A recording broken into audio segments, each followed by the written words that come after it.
hanging out here with Mick Foley. This is pretty cool for me. Mick, you're in town for TNA Wrestling in Cleveland tonight. What's going on there? Just want to point out, if the questions get too tough, I have JB, Jeremy Borash, to watch my back. What's the question? That's true. Jerry Borash is actually right there. First question? Yeah. The question was, what can we expect here? TNA Wrestling is going to be here in Cleveland at the Agora Theater. What can we expect? JB, give me a hand here. Wow. That question was already too tough. You know what we can expect? I am going to say hello, Cleveland, when I get out there. And I believe, is the Agora not the same building that Spinal Tap got lost in? Honestly, I remember being there. You know, I was there a night or two, the night before I wrestled Stone Cold in '98. I did an independent show at the Agora, and then had to drive to Milwaukee, which is a hike. So maybe not the best way to get prepared for a pay-per-view is to drive from Cleveland to Milwaukee, especially if you get lost in the halls. You know, I'm going to predict something tonight. Mick Foley may come out and may go for something called a cheap pop. Yes. He's been known to do it everywhere he goes. It's his signature. And that's just part of the great things you're going to see tonight. You're going to see Mick Foley. You're going to see Kurt Angle. You're going to see Jeff Jarrett. You're going to see the stars of TNA Wrestling. And you're going to see Mick. And if you need more Mick, I'll be right over here. You're going to see Mick Foley right here in Cleveland, Ohio. Yeah. Right? Yeah, yeah. That's exactly what we're going to see. Hey, you know what? I've got my work cut out for me. I pride myself on having done a really good, emotional, what we call in-ring promos. But last night I did maybe one of my worst, maybe the worst of my career, and I'm going to try to top that tonight in Cleveland. So it was intentionally your worst promo? And not at first, but when it started going that way, I just decided not to, not to fight it. But tonight, you're going to intentionally try to make this the worst promo of your entire career. But it's so bad, it's good type of promo. It'll make Charlie Sheen's appearance at the Agora look good. Did you hear that, Charlie? Ouch. Wow. Ouch. Wow. Ouch. It's not what there's different types of heat in wrestling. There's, the heat that wrestlers try to get. There's that silent heat that can never actually be proved. It's an unproven theory. Guys come out and without a peep from the audience, they say, "Did you see that? I had that silent heat out there." And then there's that change the channel or just flat out throw a brick through your TV type of heat. That's not what we're looking for. We're looking for that good heat, where people really can appreciate just how bad this promo is going to be. Which kind of heat did Al Snow have? Yeah, he was a channel changer. Yeah, Al was a channel. He wasn't quite put a brick through your window, through your TV, so it never works again, eliminating the chance you have to watch it. Al was a channel changer. Standing here right in front of me right now, what on you hurts? We could make it a lot shorter if you added the words "the most" to that. Everything hurts. I mean, I had a very physical style. Maybe laying on concrete all those years was not the best idea, but I've got both knees, and this isn't meant to be funny, but I've got a right buttocks issue. There's a nerve that runs through that buttocks that's on fire. Yeah. What causes that? Disc problems, herniated discs pressing on the nerves. And that comes from doing things on concrete and taking chances over the course of the years. How many stitches do you think you've had in your body?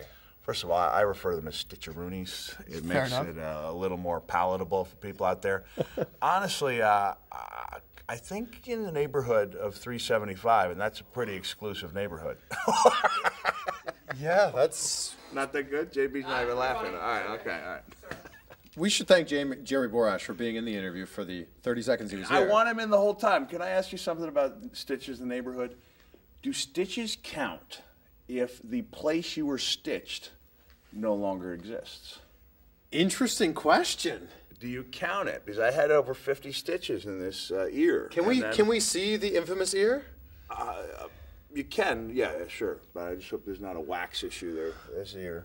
And I had 50 bad boys over the course of my career behind that ear, and that's why I'm asking: do those stitches count when that part that was stitched is no longer there? I say 100%, absolutely. Hey, can I go to something that is serious? Can we talk about my campaign? Yeah, absolutely. The number 10 for Rain campaign. Right. Now, people have to use that hash mark for FOR, Rain, RAINN.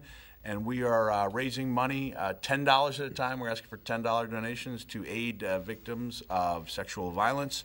But there are also some incentives in there.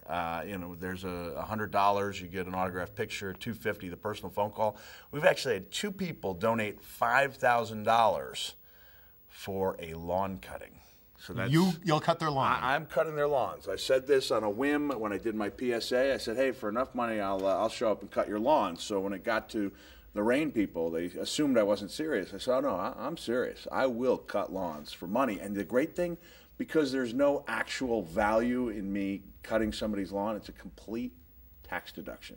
So if you're rich, you've got a lawn, and you need a $5,000 tax deduction, and most importantly, you want to help women who are in crisis, just contact me at Real Mick Foley on Twitter or at rain.org/Mick Foley. So you actually run your own Twitter page. Now I do. You know who put it together for me? The master. Jeremy Borash? Master, Jeremy Borash. JB, come back in here. There we go. Let's welcome Jeremy Borash back into the Hey, picture. it's good to be here, Mick. Thank you. We were Appreciate known, that. actually, we had a team name, even though we weren't actually a tag team. It was known as the Tweak and Tweet Connection, although he liked to refer to it as the Tweet and Tweet Connection, because at that point, I didn't tweet. I tweaked. I tweaked things. And Mick has really taken Twitter by storm. I mean, he's tweeting all the time. He's a Twitterer. He's a Twitteraholic. He likes to tweet. He tweets. That's what he does. And he'll tweet about random things, completely random things. But one thing I did tell Mick, above anything else, what did I tell you? You have to make those characters count. Make those 140 characters count. At that time, it was 120 because you wanted to leave room for RTs.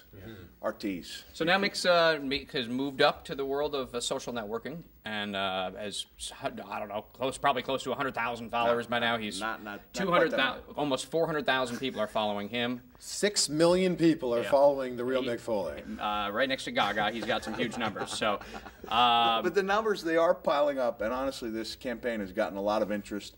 And it's great that people are making these donations. We encourage wrestling fans. They're slacking off a little bit. I'm mostly getting attention from my friends in the feminist world. Honestly, that's not a joke. They're really stepping up, and women are stepping up. But wrestling fans, they're disappointing me big time. So it's $10 for a really good cause, and $10 is not too much to make me like you. So. Wow, for I've just spent, $10. I've spent hundreds to make Yeah, them. and it still hasn't worked yet. No, not yet. Oh, are you leaving? No, you can stay. Yeah, you stick around. Stick around for the whole time. Right? I mean, I don't watch every show every week, but that's a big one. And I think if you want to avoid looking stupid on television stations, you need to come prepared, or at least talk to somebody who watched it and pretend that you did. At least looking as stupid. Yeah. Well, your good friend The Rock says he's coming back now. Yeah. What do you think about The Rock's return after 7 years? Well, actually, it'll be 8 years by the time he comes back. True. On a professional level, I think it's great. Great for the wrestling business. On a personal level, it hurts a little bit, and I think you know why. Because Rock's last match was actually with me, and I don't have that to brag about anymore.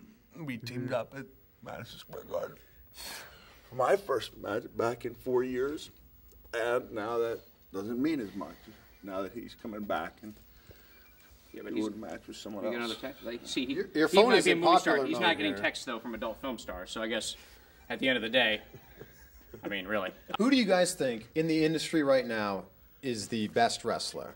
Just turn around so I can get Grace's Grace on the camera thing. Oh, there you go. Oh, yeah. All right. The best in the industry? Yeah. Man, that's tough to say. I think you can make a case for, if you don't make a strong case for Kurt Angle, he may not say it in words, but you'll see it on his face. Kurt wants to be the best, not just now, but ever, like in the future too. And I think when AJ Styles gets back from an injury, he makes a pretty valid case for being the best out there.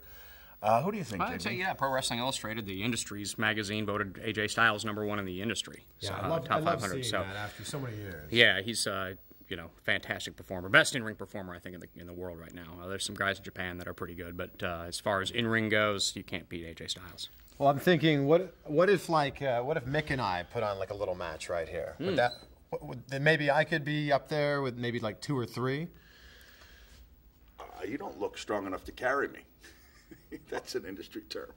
That's when someone has to work Not with a physically lesser carry him. talent. Yes. Well, if you want to try and yes, physically yeah, carry him, we can yeah, try you that can. right now. Okay, let's You wanna try. You that? hold this. All right. I can lock up. All right, let's see. Okay, Okay, this man's trained. All right, well, we're about to see a little demonstration. This is what's called in the industry as a collar and elbow hookup. There it is. They are locked up. I could turn that into a headlock. Eric now in the headlock. Mick Foley licks in the headlock now. Will he? Is that too much? No. No. Whoa, easy there. Now it might be too much.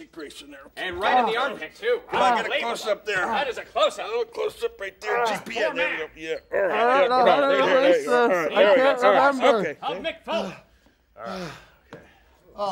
How's that? That's pretty good. Okay. You see how exciting that is, though? That was good. You know, just break right into the match. I'm doing commentary. It's just, you can see that Yeah. every Thursday night with TNA Wrestling. Wow. You okay? Yeah, that was fantastic. I'm glad you didn't pull out a sock or something. I have one in the car. Yeah. Are you serious? Yeah. Well, I think with that we should wrap things up. And JB, you're the pros, so why don't you wrap it up Yeah, there? all right. Well, thank you. Don't forget, check out Mick Foley and all the stars of TNA Wrestling. We are live every Thursday night on